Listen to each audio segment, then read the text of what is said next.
La valorisation des langues nationales et le rôle de l'alphabétisation dans le processus de développement et de refondation, voilà des thématiques au cœur d'une conférence-débat initiée par la Direction nationale de l'éducation non formelle et des langues nationales. C'est parti pour la première édition du Grand Slam national au Palais de la Culture Amadou Hampâté-Bâ. Le thème retenu est l'engagement social du slam. Mesdames et messieurs, bonjour et bienvenue dans ce 13h. La Direction nationale de l'éducation non formelle et des langues nationales a organisé une conférence débat sur différents thèmes relatifs à la place et au rôle de l'alphabétisation dans le processus de développement et de refondation, ainsi qu'à la valorisation des langues nationales. La rencontre s'inscrit dans le cadre des activités du 8 septembre, Journée internationale de l'alphabétisation. Reportage Nouhoum Sissoko. Cette conférence débat organisée par la Direction nationale de l'éducation non formelle et des langues nationales s'est penchée sur les thèmes comme transformer les espaces d'apprentissage et d'alphabétisation, rôle de la femme alphabétisée dans l'éducation et la scolarisation des filles, rôle des langues nationales dans la refondation du Mali, enjeux et perspectives. Il s'agit de démontrer toute l'importance de l'alphabétisation à la faveur des activités du 8 septembre, Journée internationale de l'alphabétisation. Il y a le système formel et le système non formel. Nous sommes dans le système non formel et nous couvrons la majeure partie de la population malienne. Donc nous sollicitons vraiment le soutien des autorités pour que l'alphabétisation, surtout nos langues nationales, soit très très bien comprise au Mali et qu'on l'intègre dans tout ce qu'on est en train de faire dans le système éducatif malien. L'éducation non formelle doit s'adapter au contexte de crise pour atteindre ses objectifs selon le représentant du ministre de l'Éducation nationale. La célébration de la Journée internationale de l'alphabétisation donne chaque année l'opportunité de repenser les stratégies et processus innovants en vue de mieux atteindre les cibles et enfin d'atteindre les résultats probants. C'est pourquoi les thèmes qui seront débattus au cours de cette rencontre offriront l'occasion d'informer l'opinion nationale et internationale sur les contenus des thèmes retenus, d'échanger sur les problèmes de l'heure en lien avec le rôle important de l'alphabétisation dans le développement de nos sociétés. Cette conférence débat organisée par la Direction nationale de l'éducation non formelle et des langues nationales bénéficie de l'accompagnement des partenaires dont l'UNESCO. En 5e région, le commissariat à la réforme du secteur de la sécurité renforce la capacité des membres du comité consultatif de la sécurité de Mopti sur la coproduction et la sécurité en environnement complexe et notion police de proximité. L'initiative s'inscrit dans le cadre du programme d'appui à la stabilisation du Mali à travers le renforcement de l'état de droit finance par le programme des Nations Unies pour le développement de Mopti, le compte rendu de Daouda Diakité. Cette rencontre de partage vise à informer et sensibiliser les acteurs régionaux de Mopti sur le plan d'action 2022-2024 de la stratégie nationale de la réforme du secteur de la sécurité. Le présent atelier servira de cadre d'échange entre les acteurs régionaux sur la mise en œuvre de la stratégie nationale de réforme du secteur de la sécurité et de son plan d'action 2022-2024 en prenant en compte les résolutions 1325 et 2250 avec un accent particulier sur la nécessité de l'implication de tous pour une meilleure appropriation du processus de la réforme du secteur de la sécurité en cours. Cette politique stratégique de réforme du secteur de la sécurité qui implique différents acteurs est mise en œuvre par le programme d'appui à la stabilisation du Mali à travers le renforcement de l'état du droit exécuté par ONU Femmes. La consolidation de l'environnement sécuritaire au Mali par la prévision au niveau régional et communal du comité consultatif de sécurité CCS, composé d'acteurs non étatiques et étatiques, s'inscrit dans cette dynamique de coproduction de la sécurité à travers le rapprochement des FDS des populations maliennes de manière à restaurer la confiance entre elles afin de répondre aux attentes des populations. La rencontre a permis aux participants de s'imprégner de l'état des lieux, les enjeux et les perspectives du processus de réforme du secteur de la sécurité. À noter que le financement est assuré par le Programme des Nations Unies pour le développement, la MINUSMA, le RAM des Pays-Bas et l'UKAID. Après l'accueil réservé au Premier ministre par intérim, le colonel Abdoulaye Maïga, à son retour de la 77e Assemblée générale des Nations unies, les familles fondatrices de Kita et Fusi Mali ont adressé des messages de soutien aux autorités de la transition. C'est l'essence de leur rencontre avec le gouverneur de la région, Mahamadou Alioubari. Même si les Kitois ne se sont pas déplacés pour aller accueillir le Premier ministre par intérim, le colonel Abdoulaye Maïga, à l'aéroport international président Modibo Keïta Sénou, ils ont suivi ensemble avec intérêt sur le petit écran l'accueil populaire qui lui a été réservé par les Bamakois. Cette initiative est de Fusi Mali avec l'ensemble des couches socio-professionnelles, les légitimités traditionnelles et les organisations de la société civile de la région de Kita. Le gouverneur de la région, Daouda Maïga, en personne, a présidé cette rencontre spontanée. C'est pour dire que les Maliens de l'intérieur et de l'extérieur expriment leur soutien indéfectible au président de la transition, le colonel Assimi Goïta, et à son gouvernement. À l'issue de ce regroupement, les Kitois se disaient très fiers des autorités de la transition.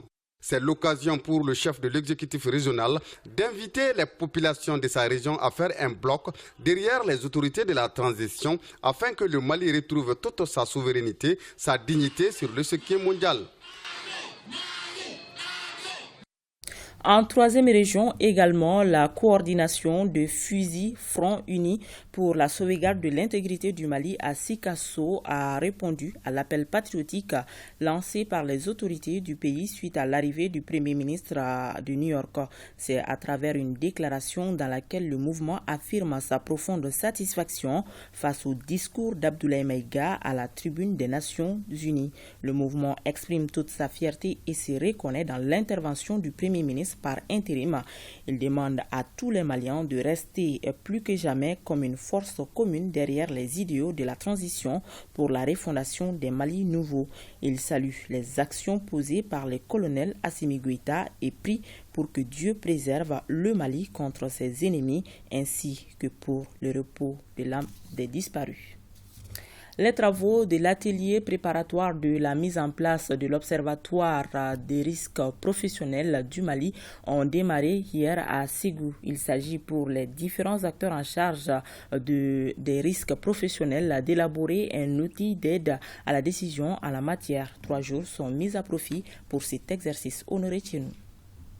Rôle et place de l'Observatoire national des risques professionnels, généralité sur les facteurs pathogènes, risques pour la santé dans les mines, cas des mines locales sont les thèmes abordés au cours de cet atelier. Un atelier qui se veut préparatoire pour la mise en œuvre de l'Observatoire national des risques professionnels au Mali. L'opérationnalisation de l'Observatoire nous conduira, j'en suis sûr, vers une bonne gouvernance et plus de transparence dans le management des risques professionnels, tant au niveau de l'entreprise qu'au niveau des organismes assureurs, l'INPS, CMSS, assureurs privés, etc.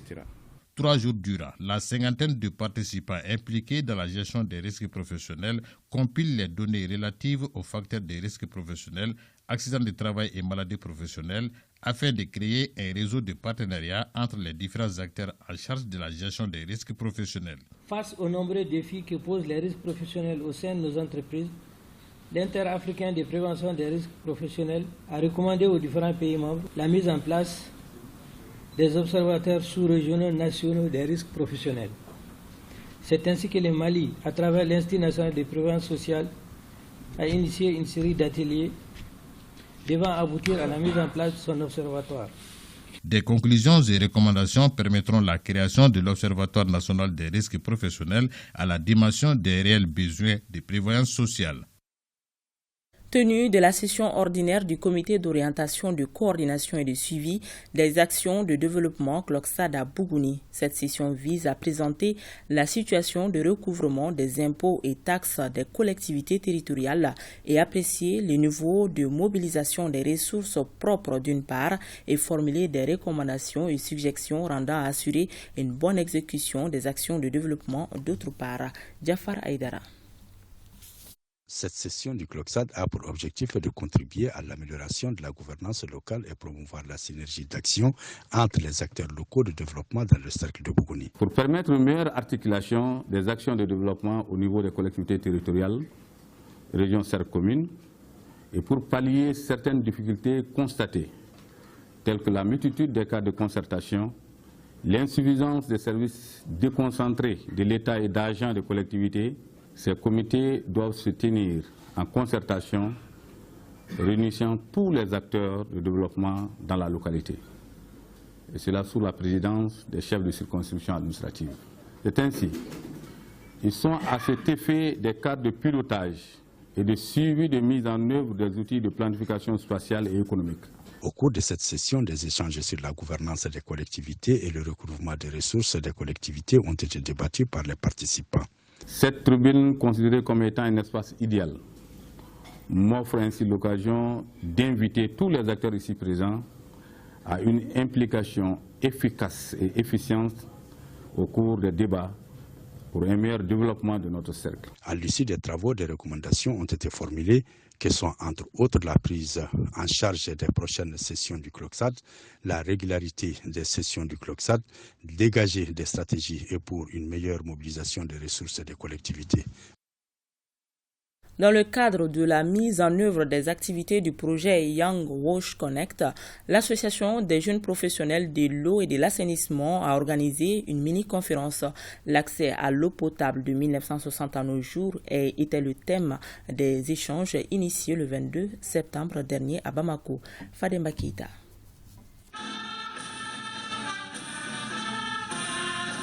La mini-conférence sur l'accès à l'eau potable fait la courbe ascendante de la fourniture d'eau au Mali de 1960 à nos jours. Les débats qui se tiennent ce jour 22 septembre peignent les progrès réalisés dans le domaine de la distribution de l'eau, les insuffisances quant à sa répartition équitable. Le Mali, avant l'indépendance, disposait d'un système d'alimentation en eau potable très embryonnaire. Un système d'alimentation qui était destiné majoritairement aux colonisateurs. Les indigènes, comme on l'appelait, on le disait, n'avaient pas accès à l'eau potable. Alors, de l'indépendance à nos jours, beaucoup d'efforts ont été effectués par les gouvernants successifs. Et les efforts qui ont contribué à améliorer le taux d'accès à l'eau potable et aux services d'assainissement. L'Association des jeunes professionnels de l'eau et de l'assainissement du Mali, conformément à sa devise « Apprendre, innover et développer », est persuadée que c'est possible d'avoir de l'eau pour tous. Nous avons voulu symboliquement faire le bilan de l'accès à l'eau potable des indépendances à nos jours, parce que nous nous sommes dit que nous venons de loin. Nous savons que nos aînés ont beaucoup travaillé par rapport à la problématique d'accès à l'eau potable et vraiment ils n'ont ménagé aucun effort pour que tous les Maliens puissent avoir un accès digne à l'eau. Cette mini-conférence a été organisée dans le cadre de notre projet Young Wash Connect, qui est un projet financé par la Fondation Waterloo et Aqua for All. Les membres de l'association et les conférenciers invitent les utilisateurs de cette denrée, deuxième source de vie, à sa gestion rigoureuse. Yes, INC Mali a tenu la 4e édition de la foire de l'indépendance. Il s'agit d'une exposition de produits agroalimentaires de femmes qui ont bénéficié d'une incubation. Cette année, c'est la 25e et 26e cohorte de ce programme d'incubation qui s'est prêté à l'exercice. Bemba Sibi pour le reportage. Exposition de produits agricoles transformés, fruit du travail de femmes entrepreneurs qui constituent la 25e et 26e cohorte incubée par Yes INC Mali. Elle entre dans le cadre de la 4e édition de la foire de l'indépendance. Les acteurs économiques que sont les entrepreneurs se doivent de s'outiller davantage et sans relâche pour fortifier leur engagement pour le développement économique, social, d'où la pause à la faveur des journées de l'indépendance, Bitigini édition 4, les initiatives majeures. Comme Bitigini t'oblige chef, un concours de cuisine dont la lauréate a reçu 1 million de francs CFA, bébé billionnaire ou encore Agri Challenge Bitigini. En 2023, l'organisation entend élargir son champ d'action. Des activités majeures prévues dès janvier 2023 et qui accentueront notre engagement à contribuer à la sécurité alimentaire. Il s'agit notamment du lancement du fonds d'intelligence agricole Bitigini et du Master Challenge 1 kg de riz à 100 francs CFA avant 2030. Il s'agit d'une belle initiative que nous encourageons au moins pour 3 raisons. La réduction de la pauvreté, la réduction du chômage des jeunes et la promotion de l'entrepreneuriat féminin. Et l'entrepreneuriat juvénile, car la proportion des jeunes et femmes est très grande au Mali. La cérémonie a été agrémentée par la remise du prix Bitigni Challenge Million qui récompense les femmes qui ont pu économiser 1 million de francs CFA au cours des 3 derniers mois. Ouverture de la première édition du Grand Slam national, c'était au Palais de la Culture Amadou Ampateba. Le thème retenu pour cette édition est l'engagement social du slam. L'événement a réuni les slameurs venus des régions du Mali et de la sous-région. Reportage Ibrahim Kaoukounate et Aruna Diara. Pendant 5 jours, les slameurs du Mali, du Sénégal, du Burkina Faso et du Niger se réunissent pour échanger et discuter autour de la problématique liée à la promotion du slam. C'est suite à un constat. Nous sommes en quelque sorte le pays qui regorge en tout cas du plus grand nombre de slameurs. Alors nous avons fait ce constat-là, mais jusqu'à présent nous n'avons pas de cadre où tous les slameurs maliens puissent se réunir pour discuter autour des défis qui attendent l'art du slam. Alors donc nous avons fait ce constat et nous avons décidé ensemble d'y remédier. Et le cadre qu'on a trouvé pour y remédier, c'était de mettre en place cet espace d'échange, de rencontres autour de l'art du slam. Cette rencontre est l'occasion pour les amoureux des mots de rendre hommage aux pionniers de l'art et du slam et leurs partenaires. À travers des ateliers de formation, elle permet d'apprendre à la jeune génération les notions de base du slam. J'ai accepté d'être là parce que c'est un même mouvement. Nous sommes tous dans la promotion des arts de l'oralité. Et moi, venant du Niger, je sais que je viens au Mali. Et du Mali, je prends des choses pour ramener au Niger. C'est un partage perpétuel. Le slam veut dire claquer en anglais. Il désigne une forme de poésie déclamée sur un fond musical. Le slam est aussi un jeu pour les amoureux des mots. Fin de la 10e édition du festival de jazz dénommé Jazz Koumbe. Les festivités se sont déroulées à l'Institut français de Bamako sous les thèmes « Le rôle et responsabilité de la jeunesse dans le rétablissement de la paix et de la cohésion sociale ». Ibrahim Kaoukounate. Cette rencontre autour du jazz, appelée Jazz Koumbe, est un festival de musique. Elle vise à promouvoir ce style musical en Afrique et réunir les fans du jazz. Les attentes ont été comblées. Sincèrement, les artistes ont bien donné, ils ont cartonné. Vous avez vu le public tout à l'heure. Le public a suivi du début à la fin. Et toutes nos activités ont été comme ça de lundi passé à aujourd'hui. Tout le public est très content et les artistes aussi.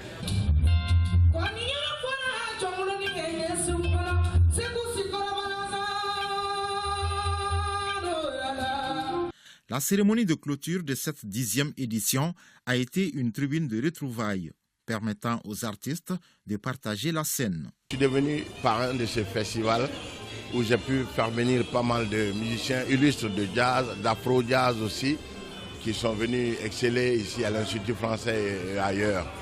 Et je pense que le jazz mérite d'être promotionné pour justement, juste pas une concurrence, donner une autre relecture de notre répertoire.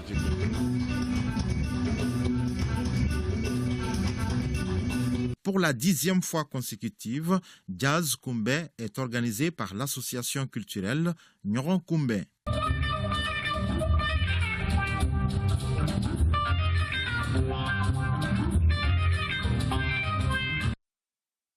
Et puis, une délégation des chefs d'État de la CEDEAO est arrivée aujourd'hui à Bamako.